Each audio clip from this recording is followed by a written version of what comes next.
Good morning students, welcome to the Sun Public School online classes, class 4th science. So today we will continue our chapter 10 matter and its property.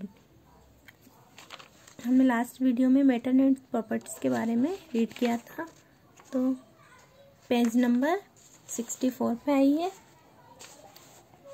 तो हमने properties of solid, liquid and gases read कर लिया था। तो आज हम physical and chemical changes पढ़ेंगे। Physical means भौतिक एवं केमिकल मीन्स रासायनिक, चेंजेस मीन्स परिवर्तन।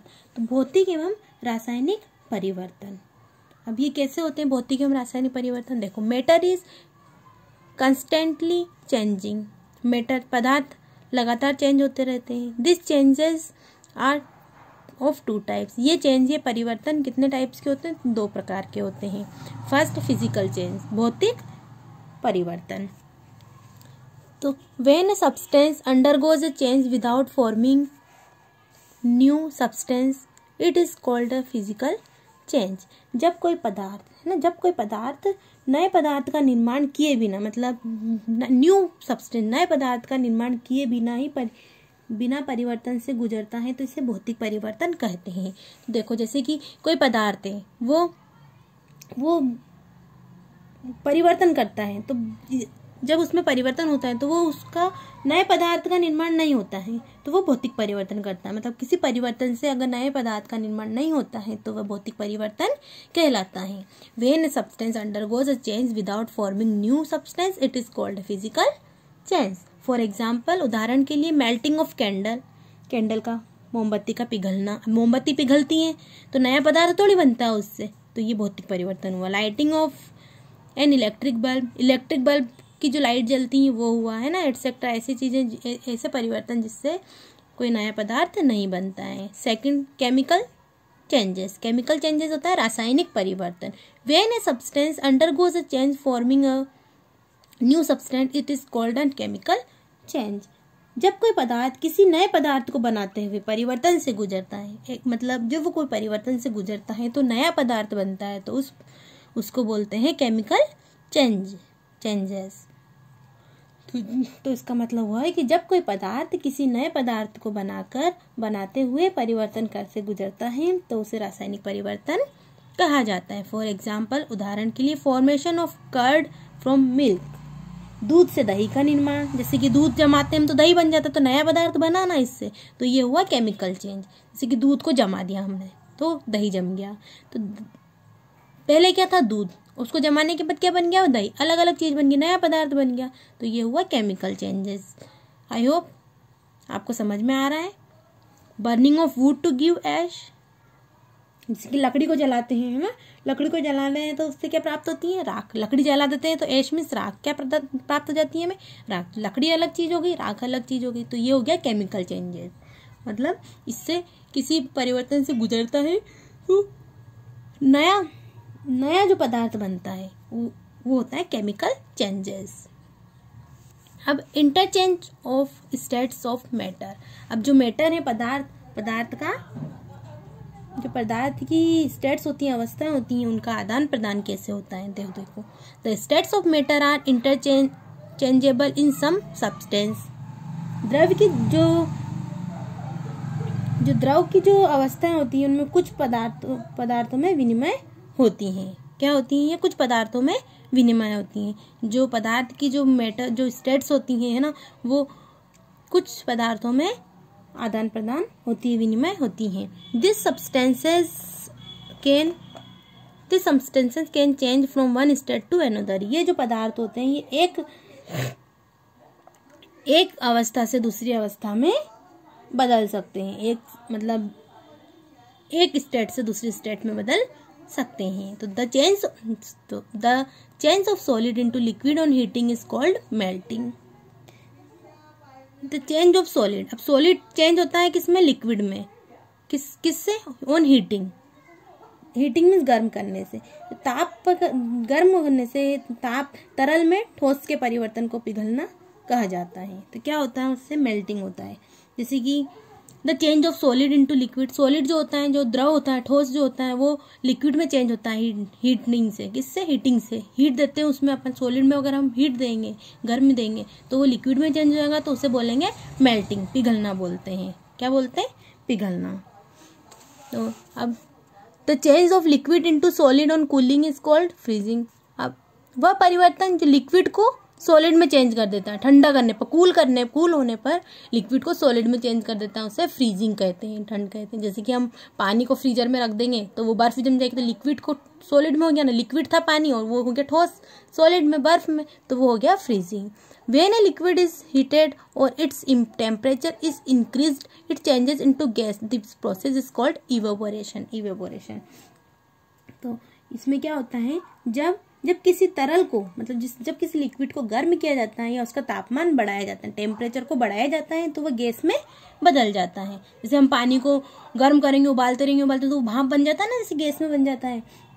तो यह प्रक्रिया वाष्पीकरण कहलाती है। क्या कहलाती है ये प्रक्रिया? वाष्पीकरण। इवेपोरेशन मीन्स होता है वाष्पीकरण। देखा होगा आपने, पानी को हम गर्म करेंगे तो उसमें जो उबाल आता है उससे पानी कम होता जाता है, वो हवा में भाप सी उड़ती है ऊपर से, धुआं से, तो वो वाष्पीकरण होता है, वो गैस होती है। तो वो पानी में उसको अपन टेम्परेचर, ज़्यादा टेम्परेचर में करेंगे तो वो वाष्पीकरण की प्रक्रिया कहलाती है, गैस में चेंज हो जाती है वो। When gas is cool down and its temperature is reduced, it becomes a liquid. This process is called condensation. Condensation means संक्षेपण। तो जब किसी गैस को ठंडा किया जाता है या उसका तापमान कम कर दिया जाता है तो वह तरल बन जाती है, तो यह प्रक्रिया संक्षेपण कहलाती है, कंडेंसेशन कहलाती है। जैसे कि जो वो भाप होती है, वो आपने देखना कभी, इसको ट्राई करके, भाप ऊपर आप थाली ढक देना है ना, थाली ढक दोगे, पानी गर्म करोगे तो जो भाप थाली पे आएगी तो फिर वो वापस से थाली की भाप से जो पानी बन जाता है ना। तो ये करके देखना आप। Did you know on freezing carbon dioxide gas turns into solid from which is called dry ice. ठंड होने पर कार्बन डाइऑक्साइड गैस किसके रूप में बदल जाती है? ठोस के रूप में बदल जाती है, तो उसे ड्राई आइस कहा जाता है। क्या कहा जाता है? उसे सूखी बर्फ कहा जाता है। अब सॉल्यूशंस मीन्स होता है समाधान। Certain solids mix well with certain liquids. जो सेरेटिन सॉलिड होता है, सेरेटिन ठोस जो होता है, कुछ तरल पदार्थों के साथ अच्छी तरह से मिलता है। क्या होता है? अच्छी तरह से मिल जाता है। फॉर एग्जाम्पल, जैसे कि शुगर सॉलिड, शुगर क्या है? Solid. Mix well in water, sugar पानी में मिल जाती है ना, तो उससे क्या होता है? Give sugar solution. उसे क्या कहते हैं? शुगर चीनी समाधान कहते हैं उसे। शुगर को पानी में घोलेंगे तो दोनों एक जैसे हो जाते हैं, तो शुगर सॉल्यूशन कहते हैं इसे। The solid that dissolves in a liquid is called A solute. तरल में घुलने वाले ठोस को विलय कहा जाता है। सॉल्यूट मीन्स होता है विलय। द सॉलिड दैट डिसॉल्व, जो सॉलिड होता है, ठोस जो होता है, वो लिक्विड में डिसॉल्व हो जाता है, अगर घुल जाता है तो उसको सॉल्यूट कहा जाता है। The liquid in which a substance dissolve is called a solvent. Solvent means होता है विलायक।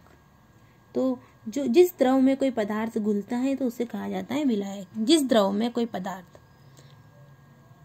जिस लिक्विड में कोई पदार्थ घुलता है उसे क्या कहा जाता है? सॉल्वेंट कहा जाता है, विलायक कहा जाता है। लिक्विड दैट वी गेट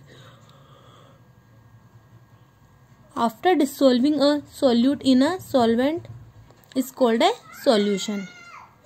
तो एक विलायक में घुला हुआ पदार्थ, घुलने के बाद जो तरल पदार्थ बनता है, जो तरल पदार्थ हमें मिलता है, उसे हम एक समाधान कहते हैं। जैसे कि अगर पानी में शक्कर को घोल दिया तो वो क्या हुआ? एक सॉल्यूशन हो गया, एक समाधान हो गया, एक तरल पदार्थ। जो लिक्विड वी गेट आफ्टर, जो उसके बाद जो डिसॉल्विंग के बाद जो हमारे पास जो लिक्विड मिलता है, जो हमें प्राप्त होता है, वो होता है सॉल्यूशन।